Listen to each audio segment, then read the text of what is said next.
Yan guys, may naglilinis sa window namin.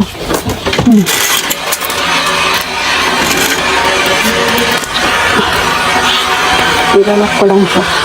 Sige.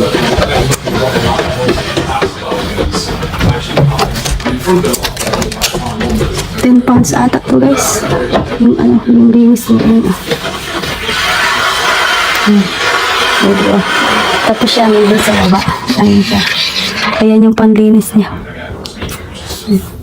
Tapos naatak siya dito sa kabila dito. Ayan. Ay pati pala sa sa ayun sa kitchen. Ayun guys, sa kitchen siya. Ayun sa kitchen. Tapos yan pati dun sa kapitbahay namin. Parang yan yung dinilinisan niya. Yung parang mga ganyan. Ayun siya.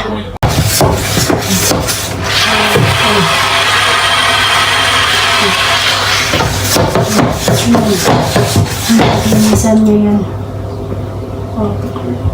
Yan, pati dyan sa namin. Aming